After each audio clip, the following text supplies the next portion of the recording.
Pourquoi veux-tu entreprendre? Voici le premier élément que nous allons développer. Pourquoi veux-tu entreprendre?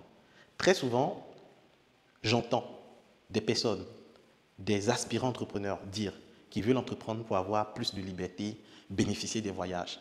Ce n'est pas mauvais, c'est possible, mais cela n'est pas possible au début. Quand je dis au début, les 5 premières années de ton business, ce ne sera pas des voyages, ce ne sera pas des moments de liberté. Si tu viens à l'entrepreneuriat en pensant que tu seras beaucoup plus libre, laisse-moi te dire que cela est possible, mais ça va se faire après 5, 10, 15, 20 ans, très souvent. Ceux que vous voyez qui voyagent, qui prennent des jets privés, qui voyagent en first class, en business class, ce sont des gens qui ont pris le temps de se construire. Donc, on ne vient pas à l'entrepreneuriat pensant qu'on va venir être un peu plus libre. Parce que derrière l'entrepreneuriat, au début surtout, ça nous prive de beaucoup de choses. Il y a des personnes qui viennent pour se faire beaucoup d'argent. Oui, l'argent, c'est un élément clé, c'est important. Mais si vous êtes motivé que par l'argent, il te sera difficile de réussir dans le monde des affaires. Parce qu'au début, tu investis plus que tu ne gagnes.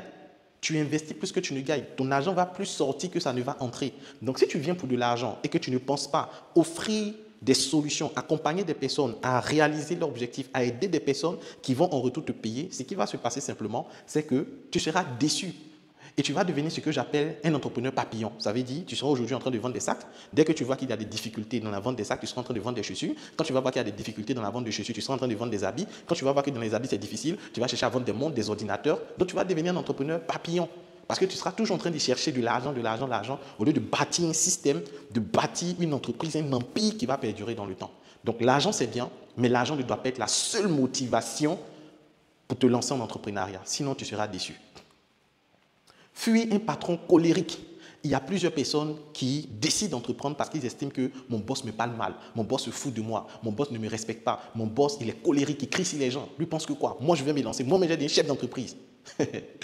Laisse-moi te dire que quand tu vas te lancer dans les affaires, tu vas croiser des gens plus compliqués que ton patron. Tu vas tomber sur des clients colériques, des prospects colériques, des collaborateurs colériques.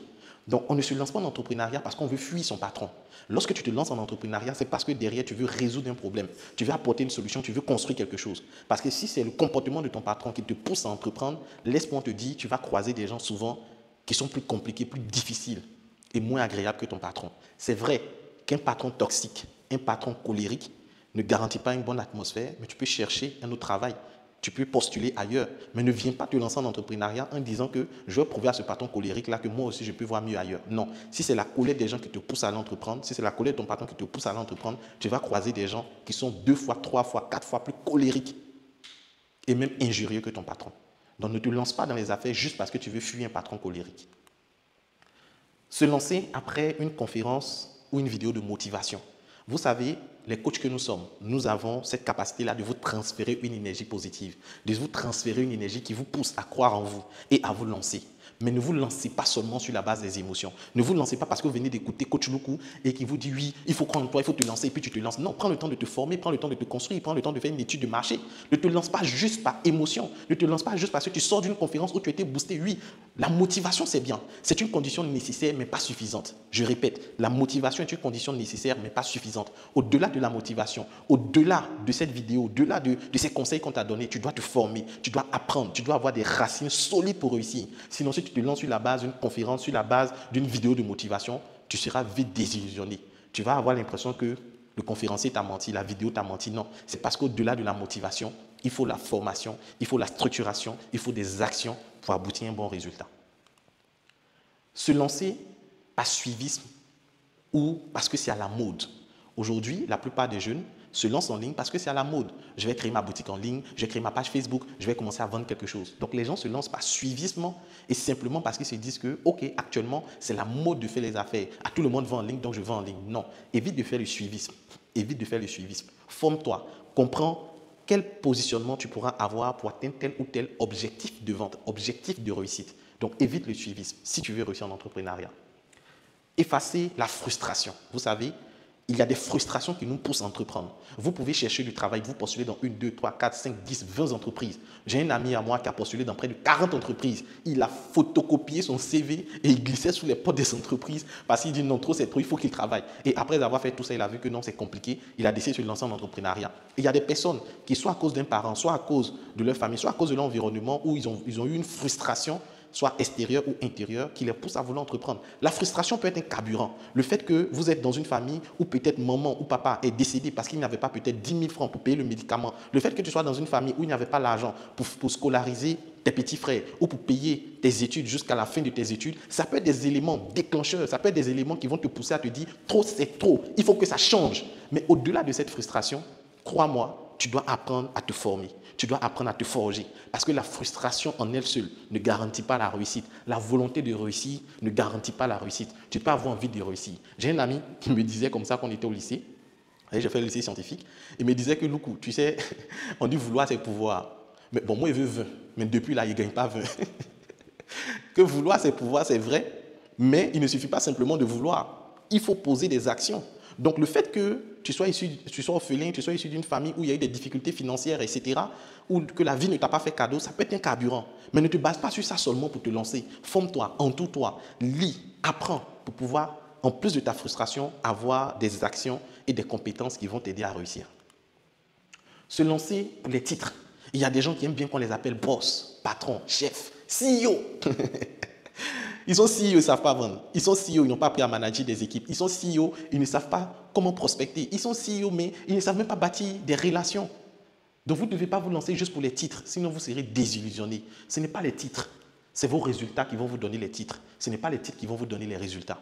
Retenez très bien cela. C'est vos résultats qui vous donnent les titres et non les titres qui vous donnent des résultats. Donc voici ainsi terminé les mauvaises raisons qui poussent les gens à entreprendre. Et là, nous allons voir à cette étape, pourquoi dois-tu entreprendre? Quelles sont les bonnes raisons qui doivent te stimuler à entreprendre ou te pousser à entreprendre? Première raison, apprendre, savoir, avoir et voir. Voici 3 verbes qui doivent vous pousser à entreprendre. Lorsque tu décides d'entreprendre, tu dois te lancer en entrepreneuriat pour apprendre.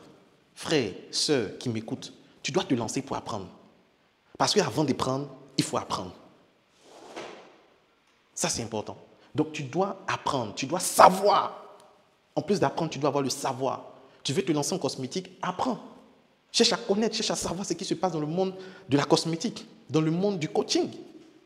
Pendant que je fais cette vidéo, il y a un jeune qui m'a écrit, qui me dit qu'il est dans la ville de Boaké et que, par exemple, il veut créer un cabinet de formation. Mais il veut créer l'entreprise. Je lui dis, mais attends, est-ce que tu as déjà fait des formations? Est-ce que tu as déjà coaché des gens? Est-ce que tu as déjà initié le projet? Il me dit non. J'ai dit, mais comment tu es parti légaliser, créer une entreprise? Oh, tu n'as même pas ce qu'on appelle le business model. Tu n'as rien appris dans le domaine. Toi-même, tu n'étais pas fait coacher et tu veux coacher des gens. Donc, tu dois apprendre, tu dois savoir, tu dois avoir avant de voir. Donc, quand tu te lances dans l'entrepreneuriat, ça doit être ces éléments-là qui doivent te pousser. Ah, je me lance pour apprendre. Je me lance pour savoir comment ça marche. Je me lance pour avoir tel ou tel résultat pour évoluer. Très important. Deuxième élément pour lequel tu dois te lancer en entrepreneuriat, c'est pour passer de la survie à la liberté financière. Tu dois passer de la survie à la liberté financière. La survie, c'est quoi? C'est cette étape-là où pour avoir 3 repas par jour, c'est difficile. Ou pour te déplacer, tu fais les calculs. Avant d'acheter la nourriture, tu es obligé de demander tous les prix pour voir quel est le prix le plus bas pour acheter. Avant d'acheter un vêtement, tu es obligé de demander « Ah, est-ce que tu ne peux pas laisser à tel prix négocier ?» Tu es dans la survie. C'est tellement compliqué qu'avoir même le minimum pour vivre, le minimum pour se soigner, c'est-à-dire que tu es dans la survie, tu ne vis pas. Oui, plusieurs sont à cette étape, mais la vie ne s'arrête pas à cette étape. Tu dois, grâce à l'entrepreneuriat, chercher à passer de la survie à la stabilité, ce qu'on appelle la classe moyenne. À la stabilité, c'est quoi? Tu as quand même les moyens de couvrir tes charges, de payer ton loyer, de payer ton courant, de payer tes différentes factures, de manger à ta guise. Tu es dans la stabilité financière. Mais la stabilité financière ne suffit pas. Parce que dès qu'il y a des crises, dès que les prix augmentent, tu commences à pleurer. Parce que derrière, tu étais juste stable. Au-delà de la stabilité, il faut passer à la liberté financière.